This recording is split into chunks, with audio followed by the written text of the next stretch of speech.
Control doesn't come from strength. It comes from a part of you that once had to be on guard to feel safe, and it's been working overtime ever since. You didn't become controlling because you're too much. You became controlling because something in you learned that outcomes mattered and that being unprepared hurt. And you may not even call it control. You call it planning. You call it being responsible. You call it staying ahead. Yet your body tells the truth. The tight jaw, the shallow breath, the way your mind keeps scanning the future like it's a room you have to clean before anyone arrives. And I want you to hear this gently. The part of you that grips so tightly is not your enemy. It's your protector. It's an old intelligence that kept you functioning when life felt unpredictable. So we're not here to shame it. We're here to thank it, and then lovingly teach it a new way to live. Because you're tired, aren't you? Not the kind of tired sleep fixes, the kind of tired that comes from carrying tomorrow on your shoulders, while today is still asking for your presence. The kind of tired that comes from trying to time your healing, time your love, time your breakthroughs, as if your soul is a project you can manage with enough effort. Let that settle for a moment and notice what happens in your chest as you hear it. If you've been feeling the ache of not yet, like life is holding its breath, there's a reason your nervous system can't relax. When something matters deeply to you, waiting can feel like danger. Silence can feel like rejection.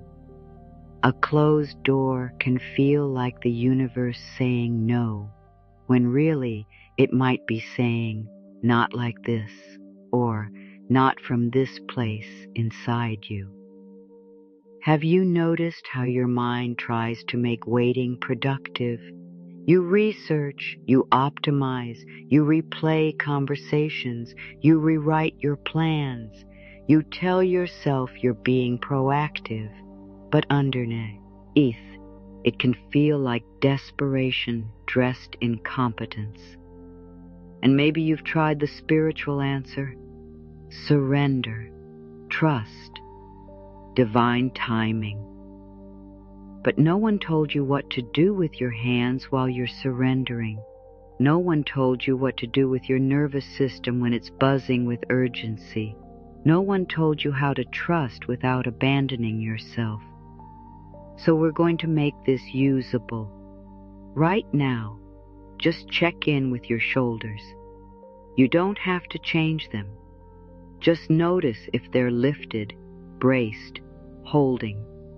And if it feels safe, let them soften one small degree, like turning the volume down, not off. Your heart already knows this.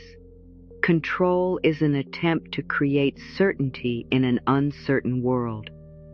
And the painful truth is, certainty is not the price of peace.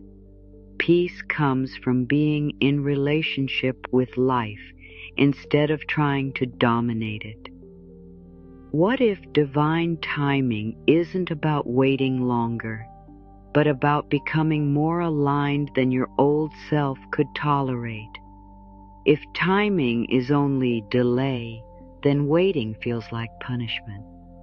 But if timing is alignment, then waiting becomes preparation.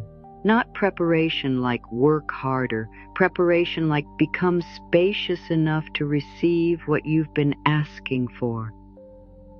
Here's what I've come to understand. Life will not deliver a blessing into hands that are clenched around fear. Not because you're unworthy, because clenched hands can't hold gently. They squeeze, they drop. They try to control what was meant to be met with trust. And yes, I said fear, because control is often fear wearing the costume of capability. If you've been overthinking every decision lately, it's because your system is trying to prevent disappointment before it happens. If you've been rushing your healing, it's because a part of you believes you're only lovable when you're done. If you've been forcing conversations, forcing clarity, forcing a next step, it's because uncertainty feels like the old places where you were left alone with too much. You're not imagining this, and you're not broken. You're adapting. You've been carrying this. Place one hand somewhere that feels comforting, your chest, your belly, your throat. And as you breathe, let yourself feel the simple truth. In this moment, you are here. In this moment, you can soften a little, even if life is still unfolding. That's one of our touchstones today. You are safe enough to soften. Now, there's something happening in your life that most people don't know how to name. And it's why you feel like you're in between worlds.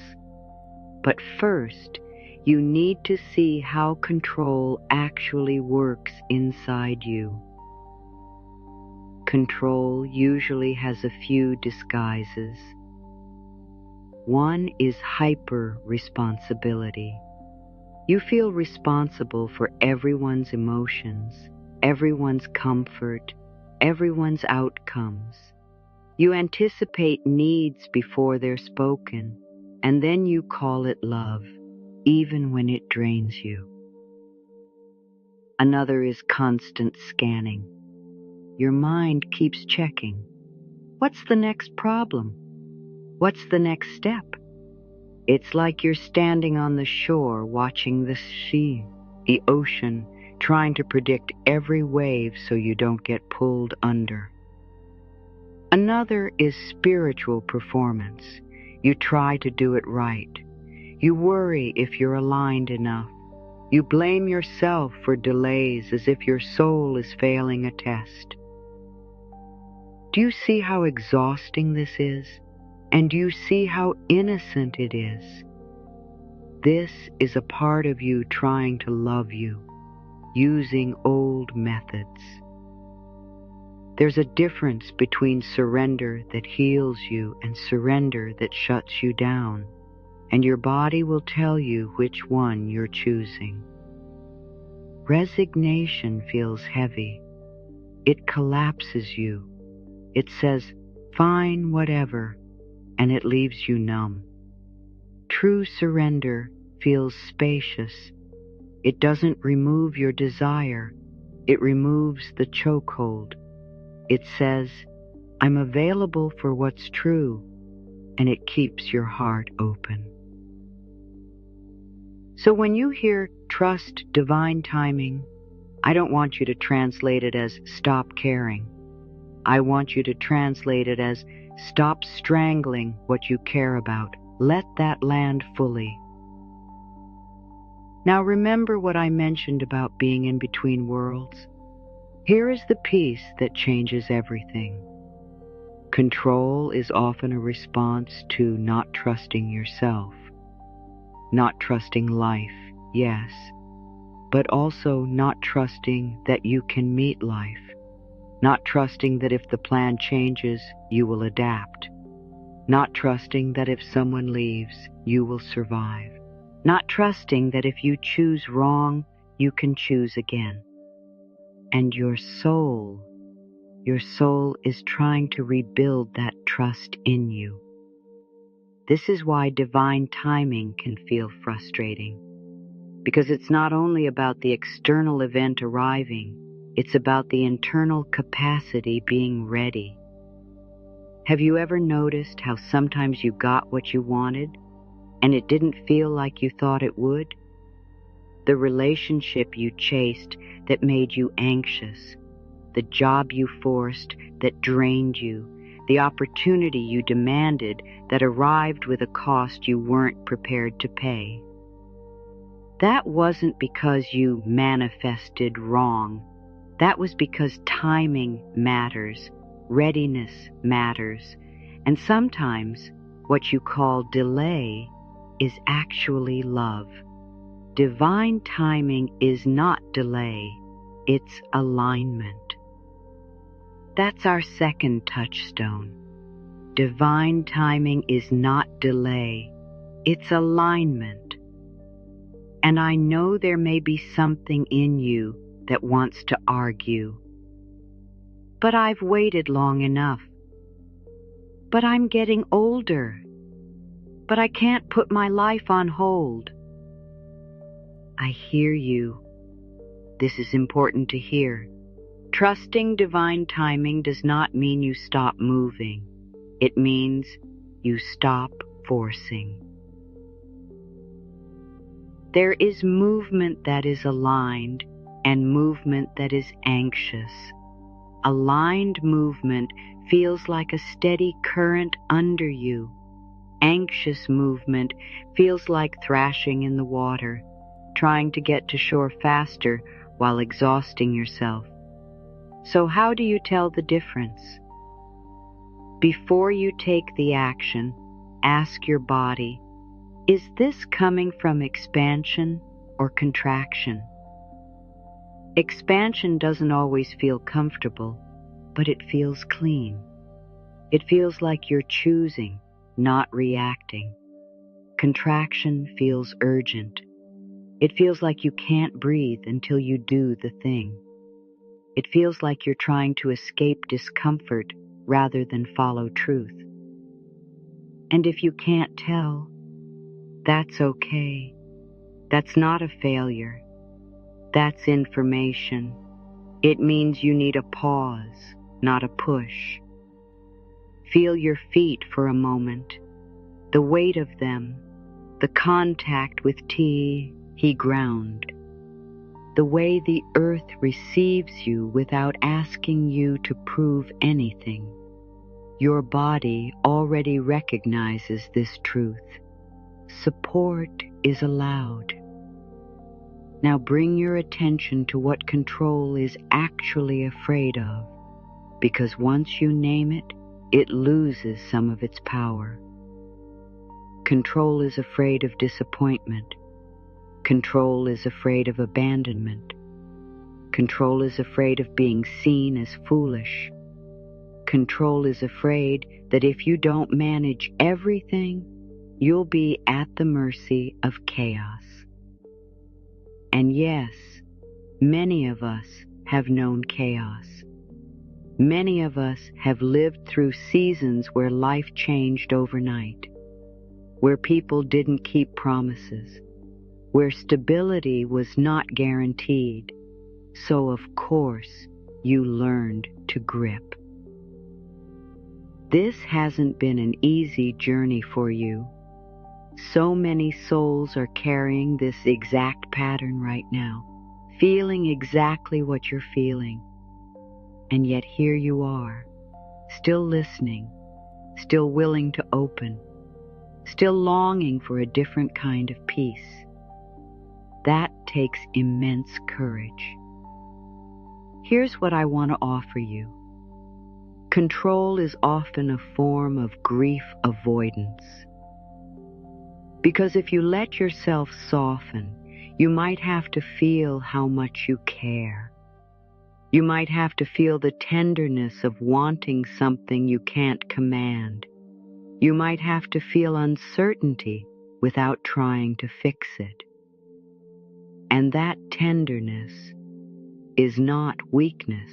It's your heart being alive. Have you noticed how the harder you push for clarity, the foggier everything feels, as if your soul is asking you to soften first? Sometimes clarity is not a mental achievement. It's a nervous system state. When you're in threat, you can't hear intuition. When you're in panic, everything looks like a deadline.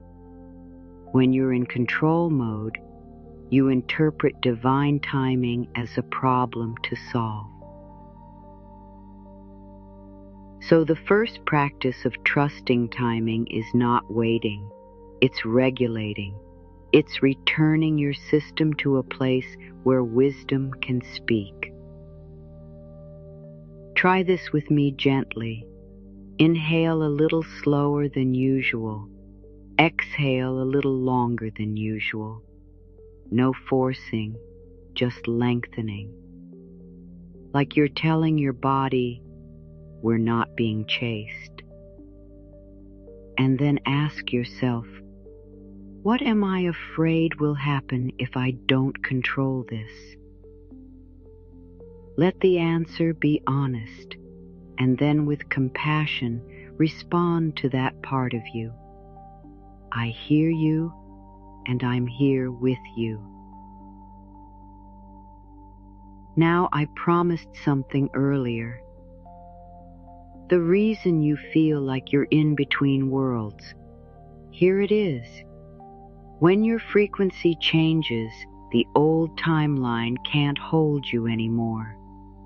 If your life has been feeling strangely quiet, it's because the old patterns have stopped working, and the new ones haven't fully formed yet. If relationships have been shifting, it's because misalignment becomes intolerable when you're waking up. If your desires have been changing, it's because you're no longer willing to trade your peace for familiar outcomes. This in-between is not empty, it's fertile. It's like a seed cracking open in dark soil. Nothing visible yet, but everything reorganizing. So instead of explaining this with ideas, I want to name what it can look like in real life. The signs we mistake for stuck that are actually preparation. One sign is impatience that feels bigger than the situation. The mind calls it impatience. The soul calls it proximity. The practice is to breathe and ask, what part of me is trying to run ahead? Another sign is disruption, plans changing, people delaying, things not lining up. And I know how frustrating that is. But disruption often clears the path of what you would have chosen from fear. It's life rerouting you away from an outcome that would have cost you. Another sign is the urge to simplify. You start decluttering, craving cleaner choices, craving solitude, craving honesty. That's not random. That's your system making room. If you've been craving solitude intensely lately, it's because your energy field is reorganizing itself and it needs quiet to do its work. If you've been unable to tolerate what you used to tolerate, it's because your soul is upgrading its standards. This is not you becoming difficult. This is you becoming aligned. Divine timing is not delay. It's alignment. Let me offer you a brief story. I once knew someone who kept pushing a relationship to define itself, believing certainty would finally let her relax. She asked the same questions again and again, and each time she asked, her chest tightened more because the answers weren't coming. One evening she sat in her car, hands on the steering wheel, and she whispered, I can't squeeze love into clarity. Then she did something simple. She stopped asking for guarantees, and she started asking herself, do I feel safe here? Do I feel expanded here? The answer was quiet but clear, and when she honored it, the next step revealed itself without force. That honest listening is available to you, too. Now, a big misunderstanding about trust is that it means you do nothing. That is not what trust is. Trust is a partnership. Trust is you taking the next honest step and letting life handle the choreography beyond that. So what is the next honest step? Not the next frantic step, the next honest one. Sometimes the next honest step is making the call. Sometimes it's resting. Sometimes it's telling the truth. Sometimes it's not sending the message. Sometimes it's letting the silence speak. And if you're someone who's used to controlling, doing nothing can feel unbearable. It can feel like losing power. But when you release control, you don't lose your power. You relocate it from fear into wisdom. Here's a practice you can use in real time. Before any action you want to force, pause, and imagine 3 doors. One door is force. Behind it is urgency, pressure, and that tight feeling in your throat. One door is freeze. Behind it is avoidance, numbness, and the heaviness of postponing your life. One door is flow. Behind it is aligned movement, the version of you that acts from truth with a soft grip. Then ask yourself, which door am I about to walk through? Your body knows. Force feels tight. Freeze feels heavy. Flow feels steady, even if it's scary. And if you can't find flow, return to safety. Return to the steadiness of your breath and the ground beneath you. Now let's address the fear that often hides under trust divine timing. The fear is, what if I miss? Sit. I want you to hear this clearly. What is meant for you cannot require you to abandon yourself to receive it. What is aligned with your soul will not demand that you become someone smaller to keep it. It may ask you to grow. It may ask you to be brave, but it will not ask you to betray your truth. And yes, opportunities can pass. People can choose differently. Seasons can change. But the deeper alignment, the kind your soul is calling in, is not a one-time offer. It's a frequency. When you become that frequency, you meet it again and again through different faces, different doors, different timings. So if you're grieving a timeline that didn't happen, honor that grief. Don't bypass it. There's love there. There's investment there. There's a version of you that tried so hard. This hasn't been easy, and you're allowed to feel disappointed without making it mean you failed. You're allowed to feel sadness without turning it into a story that life is against you. You're allowed to be human and still be guided. Now, there's another subtle control pattern, trying to control your spiritual progress. You want to be over it. You want to be healed. You want to stop reacting. You want to get to the version of you who trusts effortlessly. And when you don't, you judge yourself. But healing is not linear. Trust is not a personality trait you either have or don't have. Trust is a practice.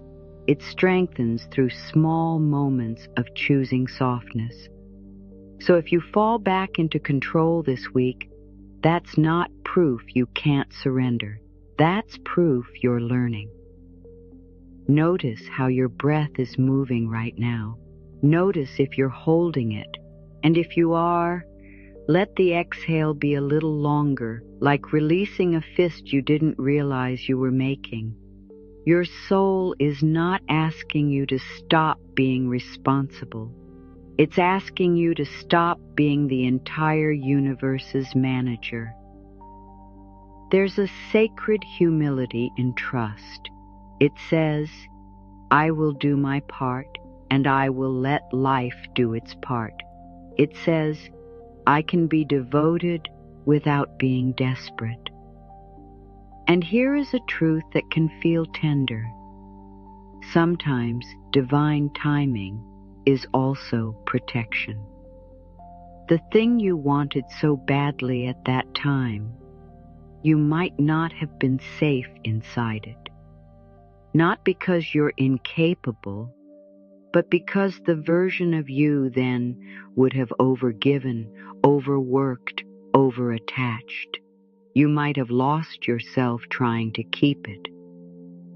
So the pause was mercy. The delay was refinement. The no was redirection. Now we come to the silence between asking and receiving. This is where control screams the loudest. This is where you want to refresh, check, prove, and push. In the moments you want to grip tighter, before the text, after the interview, during the silence, there's a simple practice that brings you back to trust. It's called name, normalize, nurture, and it can happen in a single breath. You silently name what's here. This is my control part. You normalize it. It makes sense, I feel this. And then you nurture it. What do you need right now? Often it's reassurance, rest, water, a walk, a hand on the heart, a moment of prayer, a moment of truth. This practice takes less than 1 minute, and it changes everything, because it brings you back into relationship with yourself. And when you are in relationship with yourself, you stop outsourcing your safety to outcomes. Your heart already knows this. The outcome is not your source. You are. And let's speak about divine timing without making it mystical to the point of useless. Divine timing is the intersection of 3 things: readiness, resonance, and right conditions. Readiness is internal. It's your capacity to receive without self-abandonment. Resonance is relational. It's the match between your energy and the energy of what you're calling in. Right conditions are external. They are the moving parts you cannot see, other people's choices, closed doors that need to open elsewhere first, invisible rearrangements. When one of these is missing, forcing creates distortion. When all 3 align, things move with an ease that feels almost shocking. Have you ever experienced that? The sudden yes, the effortless connection, the opportunity that arrived at the exact moment you stopped chasing. That wasn't luck. That was alignment. In the coming days, you might start to notice subtle cues, not dramatic signs, but small shifts.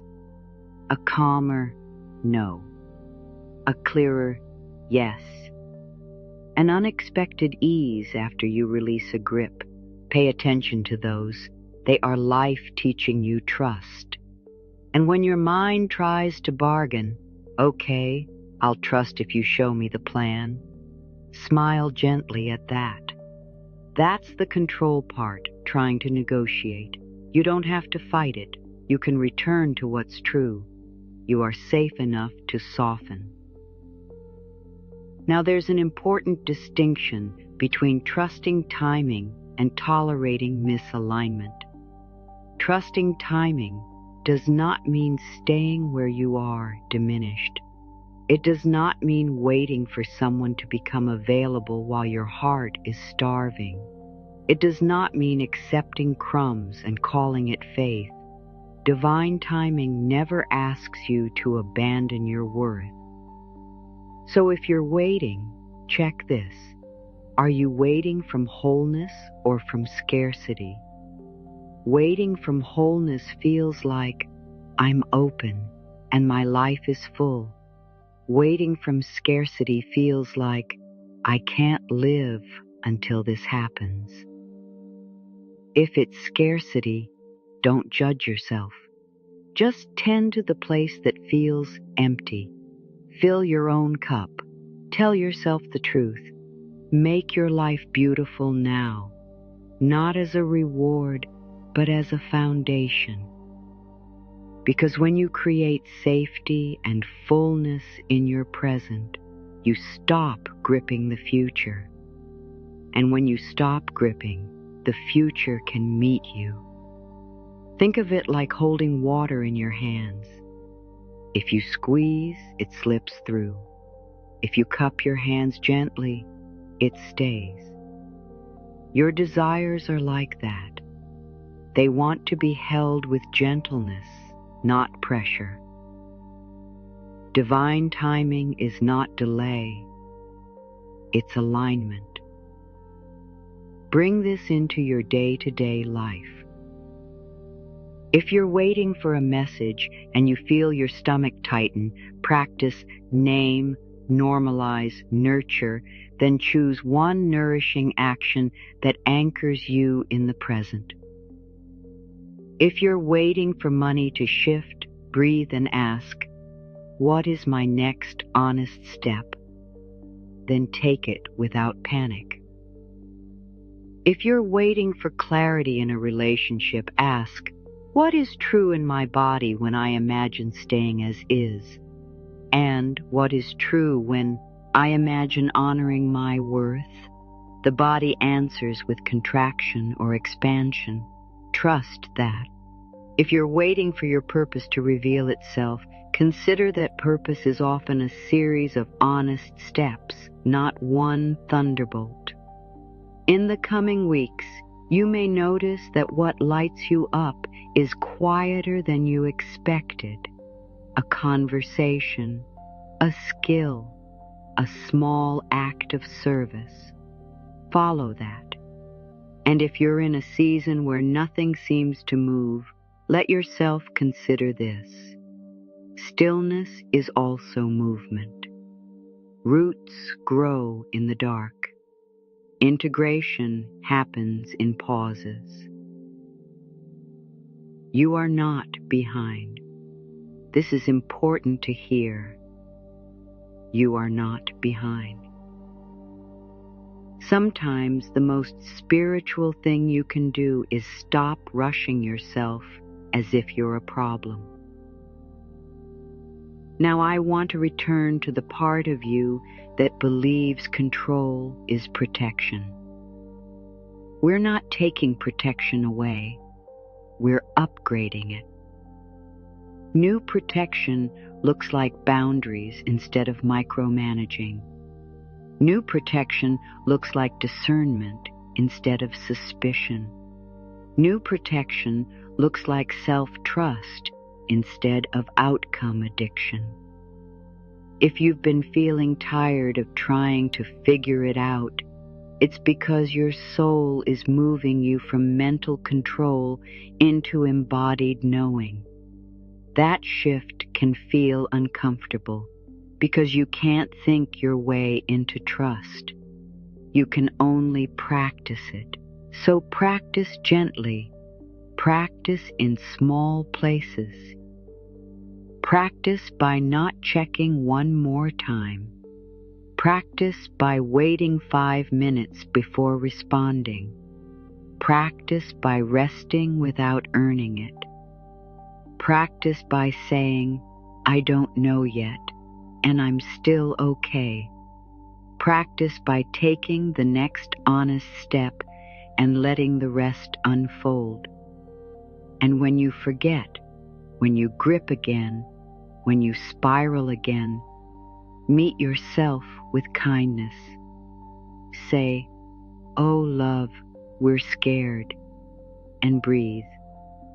Honor what your body and healthcare providers guide you toward as you move through stress and change, and let these practices be one support among many. Your well-being matters. As you move forward, something may begin to shift in ways you can't predict yet. Not because you forced it, but because you became available for it. Available doesn't mean passive. Available means open. Available means receptive. Available means you stopped arguing with the present. And I want to leave you with one more truth, the kind you can return to when your mind gets loud. You are not here to control life. You are here to participate in it. Participation listens, it chooses, it acts, and then it releases. It trusts that life is intelligent too. So today, maybe you let one thing be unresolved without making it a catastrophe.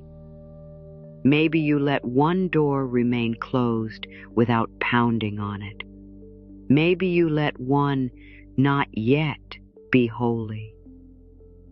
Feel the gentle beating of your heart that has carried you through every season you thought you wouldn't survive. Somewhere deep inside you've always known your grip has never been the source of your safety. Your presence is. You are safe enough to soften, and you are wise enough to take the next honest step. And life is already meeting you in the space where you stop forcing and start trusting,